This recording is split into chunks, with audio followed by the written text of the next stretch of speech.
Implementing TDS इन busy.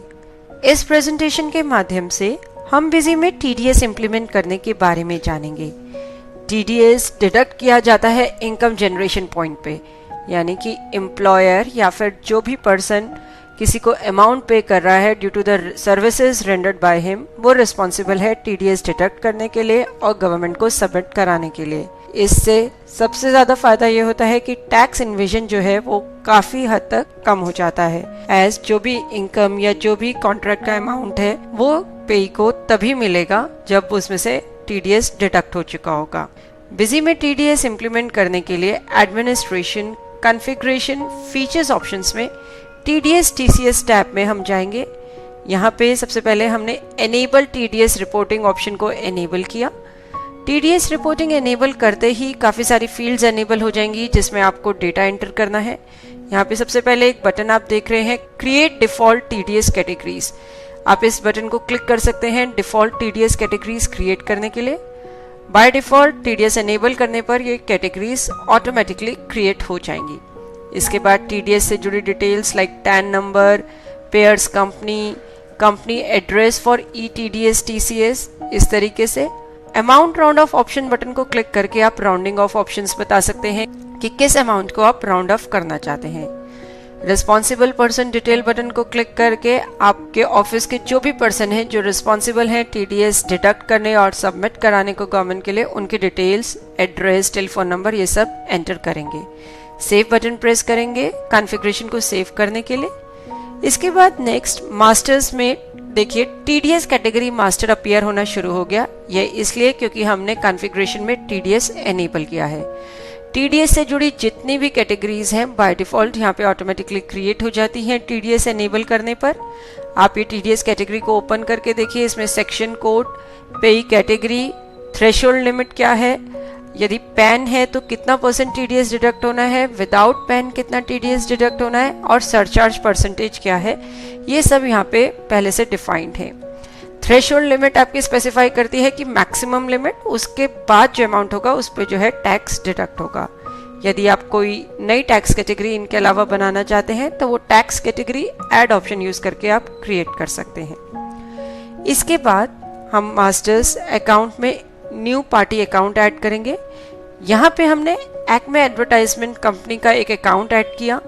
Account का group लिया, sundry debtors या क्रेडिटर्स, और ग्रुप स्पेसिफाई करने पर TDS information for account window appear हुई जिसमें टीडीएस एप्लीकेबल आप यस करेंगे और पार्टी की पेई कैटेगरी बताएंगे कि ये डोमेस्टिक कंपनी है, इंडिविजुअल रेजिडेंट है, पार्टनरशिप फर्म है। जो भी पार्टी की पेई कैटेगरी है वो आप स्पेसिफाई करेंगे। पार्टी का आईटी पैन नंबर बताएंगे, ये बेहद ही जरूरी है क्योंकि विदाउट पैन जो है आपकी टीडीएस डिडक्शन परसेंटेज काफी इंक्रीज हो जाती है। सेव बटन प्रेस करेंगे इस अकाउंट मास्टर को सेव करने के लिए। नेक्स्ट हम अपना एक एक्सपेंस अकाउंट बनाएंगे। जैसे हम यहाँ पे एडवर्टाइजमेंट कॉन्ट्रैक्ट का एग्जांपल ले रहे हैं तो हमने एडवर्टाइजमेंट का एक अकाउंट बनाया, ग्रुप उसका इनडायरेक्ट एक्सपेंस बताया और ग्रुप बताते ही टीडीएस इन्फॉर्मेशन विंडो अपीयर हुई जिसमें हमने टीडीएस एप्लीकेबल यस करके टीडीएस कैटेगरी बताई, contract to others. Save button press किया इस मास्टर को सेव करने के लिए। इसके बाद हमने देखिए जो हमारे पहले से टीडीएस के लिए अकाउंट्स क्रिएट हुए हुए हैं जैसे टीडीएस कॉन्ट्रैक्ट टू अदर्स, वो ओपन करके देखा जिसमें कि सारी डिटेल्स स्पेसिफाइड हैं। नेक्स्ट हम एक जर्नल वाउचर ऐड करेंगे। जो भी हमने एडवर्टाइजमेंट का अमाउंट कंपनी को पे किया है किसी पार्टी को, यदि हमने कॉन्ट्रैक्ट दिया था कुछ एडवर्टाइजमेंट के लिए, उसके लिए यहाँ पे सबसे पहले हमने एडवर्टाइजमेंट अकाउंट को डेबिट किया। पार्टी अकाउंट क्रेडिट होते ही और एक्सपेंस अकाउंट डेबिट होते ही दोनों में टीडीएस एप्लीकेबल है, इसलिए बिजी ने पूछा कि आप कैलकुलेट करना चाहते हैं टीडीएस इस करंट वाउचर के लिए। यस बटन प्रेस किया तो बिजी ने आपको टीडीएस की कैलकुलेशन जो है स्क्रीन पर शो कर दी। ये सिर्फ आपकी रेफरेंस के लिए है कि इतने अमाउंट पे जो भी आपने थ्रेशोल्ड लिमिट स्पेसिफाई करी थी और जो भी टीडीएस का परसेंटेज बताया था उसके अकॉर्डिंग इतना आपका टीडीएस का अमाउंट बनेगा। नेक्स्ट रो में हमने TDS contract to others account को क्रेडिट किया जिसमें कि हमने टीडीएस का अमाउंट स्पेसिफाई कर दिया। बाय डिफॉल्ट अमाउंट पिक होके आया, आप चाहें तो इसे चेंज भी कर सकते हैं। वाउचर को सेव करने पर TDS deduction details window appear हुई जिसमें कि टीडीएस एप्लीकेबल येस है और TDS category contract to others वहां से पिक होके आ रही है।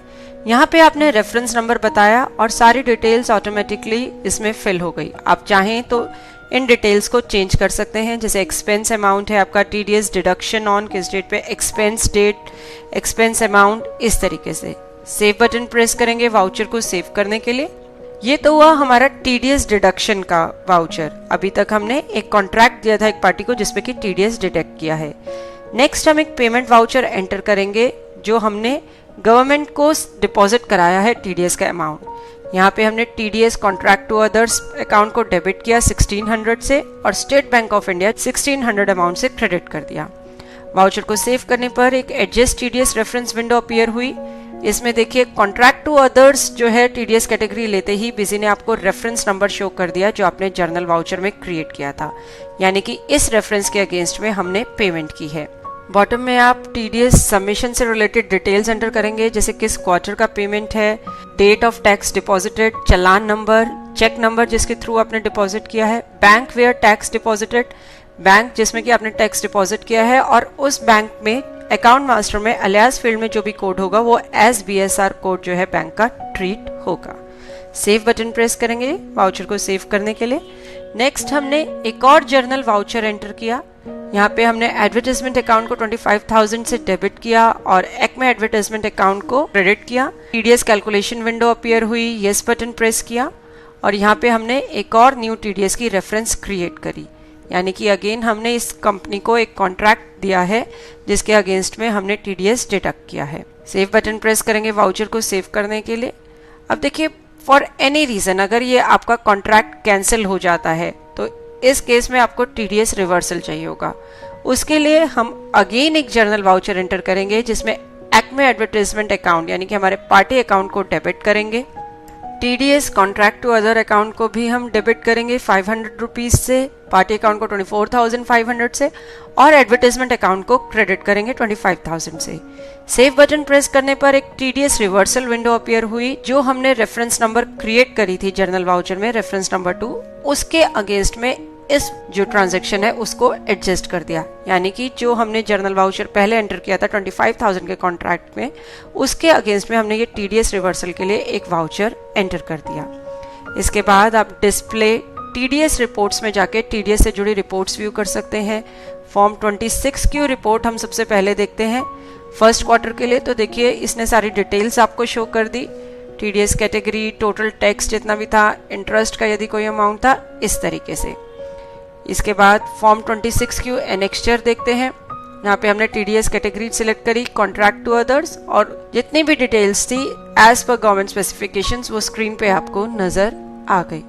Next is your TDS deduction details, जो आपने टीडीएस डिडक्ट किया है उसकी डिटेल्स देखिए। पार्टी का नाम आ रहा है, डिडक्टी नेम, जो भी डिटेल्स हैं, कितना टैक्स डिडक्ट हुआ, कब गवर्नमेंट को डिपॉजिट हुआ, कितना अमाउंट, ये सारी डिटेल्स ये शो करेगा। इसके बाद है आपकी ऑडिट रिपोर्ट। देखिए ऑडिट रिपोर्ट में इसने शो किया कि अमाउंट क्रेडिटेड आपका इतना था, क्रेडिटेड अगेंस्ट इस अकाउंट के थ्रेशोल्ड लिमिट जो है 30,000 थी, डिफरेंस अमाउंट यदि कोई है, लिमिट क्रॉस हुई है थ्रेशोल्ड की, यस या नो। यदि आपकी कोई डिस्क्रिपेंसी होती कहीं पर तो वह आपको ऑडिट रिपोर्ट में नजर आ जाती।